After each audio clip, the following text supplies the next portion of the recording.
தென்னை சாகுபடி செய்யும் முன்னோடி விவசாயிகளே வணக்கம். அண்மை காலத்தில் நிலவும் தட்பவெப்ப சூழ்நிலையால் தென்னையில் இந்த ரூகோ சுருள் வெள்ளையினுடைய தாக்கம் பரவலாக காணப்படுகிறது. இது ஒரு சாறு உறிஞ்சும் பூச்சியாகும். இதனுடைய தாக்கத்தினால் இந்த இலைகள் எல்லாம் மஞ்சள் நிறமாக மாறி இந்த பூச்சிகள் வெளியிடும் கழிவுகளில் தேன் போன்ற திரவங்கள் இருப்பதால் இந்த கரும்பூஞ்சானங்கள் அதில் ஈர்க்கப்பட்டு இலைகள் முழுவதும் கருப்பு நிறமாக மாறி உணவு உற்பத்தி பெருமளவில் பாதிக்கின்றது. தமிழ்நாடு வேளாண்மை பல்கலைக்கழகம் பயிர் பாதுகாப்பு மையம் இந்த ரூகோ சுருள் வெள்ளைக்கான ஒருங்கிணைந்த மேலாண்மை முறைகளை வெளியிட்டுள்ளது.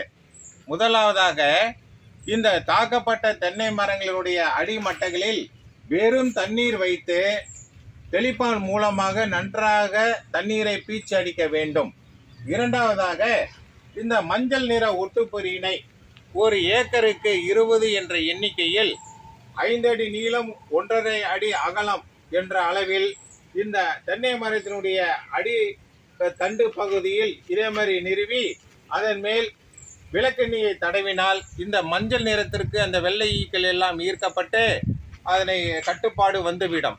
இல்லை என்றால் இரண்டு மரத்திற்கு நடுவே இந்த மஞ்சள் நிற ஒட்டுப்பொறியை கட்டி 2 புறமும் விளக்கெண்ணெயை தடவி அதை கண்காணித்து அடிக்கலாம். மூன்றாவதாக, இந்த தென்னையை தாக்கும் இந்த ரூகோ சுருள் வெள்ளையினுடைய அருமையான இந்த ஒட்டுண்ணியான இந்த என்கார்சியா ஒட்டுண்ணியினுடைய இலை துண்டுகளை ஒரு ஏக்கருக்கு 10 என்கார்சியா ஒட்டுண்ணிய இலை துண்டுகளை 10 மரத்திற்கு 1 என்ற அளவில் அந்த மரத்தினுடைய இலை பகுதியில் இந்த என்கார்சியா ஒட்டுண்ணி இலை துண்டுகளை கட்டிவிட வேண்டும். இதன் மூலமாக இதில் பொறித்து வருகின்ற அந்த ஒட்டுண்ணிகள் யாவும் இந்த சுருள் வெள்ளையினுடைய தாக்கத்தை கட்டுப்படுத்தி அழித்துவிடும்.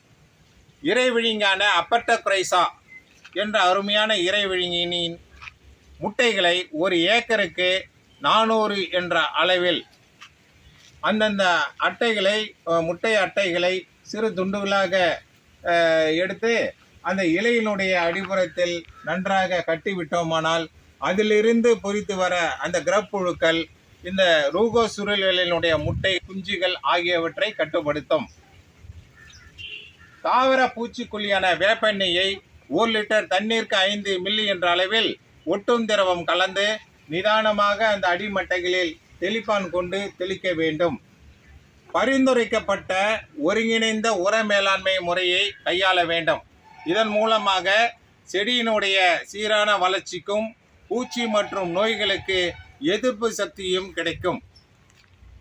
வாழை, கல்வாழை மற்றும் சீத்தா ஆகிய இந்த 3 பயிர்களை தென்னையில் ஊடு பயிராக பயிரிட வேண்டும்.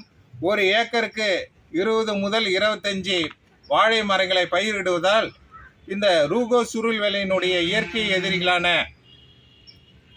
இந்த இறைவிழுங்கிகள் ஒட்டுண்ணிகள் ஆகியன அதிக அளவில் பெருக்கம் ஏற்படுத்தி தென்னையை தாக்கும் அந்த வெள்ளை ஈக்களை அழிக்கக்கூடிய சாத்தியக்கூறுகள் உண்டு.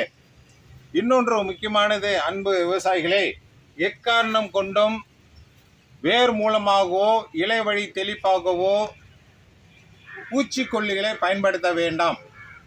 பூச்சிக்கொல்லிகளை பயன்படுத்தும் பொழுதே நமக்கு நன்மை தரும் இறைவிழுங்கிகள், ஒட்டுண்ணிகள், மகரந்த சேர்க்கைக்கு உதவக்கூடிய தேனீக்கள் ஆகிய நன்மை தரும் பூச்சிகள் எல்லாம் அழிந்துவிடும் அபாயம் உள்ளது. எனவே பூச்சிக்கொல்லிகளை தென்னையில் இந்த சுருள் வெள்ளை கட்டுப்பாட்டுக்கு பயன்படுத்தவே கூடாது. இந்த மூலமாக இன்னொன்று, இந்த கரும்பூஞ்சானம் படலத்தை கட்டுப்படுத்த 1 லிட்டர் தண்ணீருக்கு இந்த மைதா மாவு கரைசலை ஒட்டுந்திரவம் கலந்து தெளிக்க வேண்டும்.